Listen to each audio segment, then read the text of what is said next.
Hey guys! Today we're going to be talking about the iconic American pie, the apple pie. I'm here with my friend Margo True. She's a multiple James Beard Award winner and the food editor at Sunset Magazine, and she's going to show us how to make the apple pie. Hey Margo! Hey Zoe! I'm glad to be here. And apple pie is one of my favorite pies to make because it's easy, especially if you make the dough and roll out the dough the day before, and then all you have to do the next day is fill the pie and bake it. Awesome! Easy to make, and we're going to show you how. Let's get started. To make the pie crust, check out our video on the basic pie dough. But for the apple pie filling, you're going to need 3 to 3.5 pounds of apples, so that's 6 large or about 7 medium-sized apples, about half a cup of sugar, 2 tablespoons of flour, 1 1/4 teaspoon of cinnamon, half a teaspoon of nutmeg, freshly grated if possible, 1/4 teaspoon each of ground allspice and salt, 1 tablespoon of lemon juice, some milk, and a little bit of sanding sugar, and 2 tablespoons of unsalted butter cut into slices. Margo, do you have a preference on what kind of apples that you use for this pie? Well, actually, I like to use a combination of tart apples like Granny Smith and sweet like Fuji or Honeycrisp. I love Honeycrisp, it's my favorite. Oh, good, because that's what we're using today. Awesome!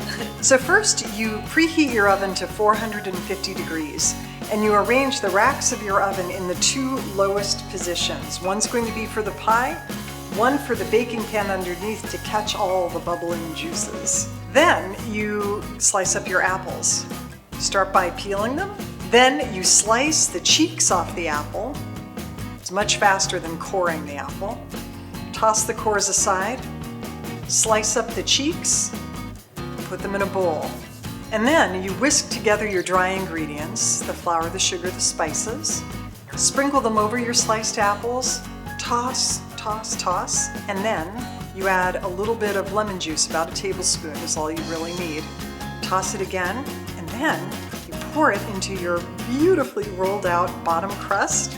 Drape over your top crust, butter, and then fold the top crust over the bottom crust and make sure that it's flush with your pie pan, because anything that kind of hangs out there in space over the edge of the pie pan will tend to burn. Okay. So you want to make sure it's flush. And then you can crimp or seal it by pressing down with the tines of a fork. You can flute it. That's what I mean by crimping. So in order to get those beautiful little scallopy edges, you just take the forefinger and thumb of your right hand, if you're right-handed, the thumb of your left hand, and pinch the dough between your forefinger and thumb of your right hand, and use your thumb to push the dough into that U that you've made with your right hand. And you just move all the way around the pie doing this. Pretty, it creates like these little triangles. It's so cute. It's true, and it's easy. Once you get the hang of it, it's easy. Then the next step is to create steam vents on the top of your pie. This is really important because if you don't do this, the bubbling up juices will bust out of the pie and kind of wreck your crust. You'll get these random fissures like you're, in the fjord somewhere. Yeah. But you want to go all the way through the dough so that you can feel the knife touching the crunchy apples underneath. Then, once that's done, to make it really pretty and shiny, you take a pastry brush, dip it in milk, and brush it all over the pie. And then if you want it to sparkle, take sanding sugar, which is coarse sugar, and sprinkle it all over the top. It'll stick to the milk and melt a little and sparkle. Awesome, that gives us that beautiful brown color on top too. Yeah. So now that we have our beautiful apple pie assembled, how long should we bake this for? Well, the oven is ready now at 450 Fahrenheit.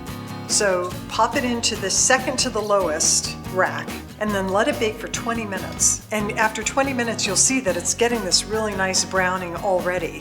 So now the pie has baked for 20 minutes and it's ready for me to turn the temperature down for the rest of the baking. But before I do that, I noticed that the rim is getting kind of dark, so I'm going to shield it. So Margo, I usually use aluminum foil to shield it because it's easier, but I find that it kind of flies off when I, open up the oven and whatnot. So what do you recommend? I have that same trouble and it's so annoying. So what I've recently started doing is using these flexible silicone pie shields, which are heat resistant, and they really work so well. They're very gentle, they won't break your crust. So now that my rim is protected, I'm sliding the pie back in the oven at 350 now, and I'm going to bake it for at least another 40 minutes. I like using a glass pie pan because I can tell when the crust is browned. That's why I prefer it to a metal pan. Okay. Yeah. And it's prettier to present. It is, it's nice. There's something special about a glass pie pan. Yeah. So when it's done, and I'm just keeping an eye on it, when it's that right beautiful brownness, just take it out and set it on a rack to cool. Now you want to let it cool for at least 45 minutes, otherwise all the juices are just going to run out everywhere. And if you really want the slices to set up nicely, let it sit for at least 2 hours, if not 3. Okay. I can't wait to dig into this pie. Worst part is waiting for it to set, so. Thank you, Margo, for coming on and showing us your way of making pie. What's your favorite pie? Comment below, and if you want to get more pie recipes, visit sunset.com. Or check out our Sunset cookbook, which has tons of tips on pie making, plus about 1,000 other recipes. Awesome. Don't forget to subscribe, and I'll see you guys soon. Bye. Bye.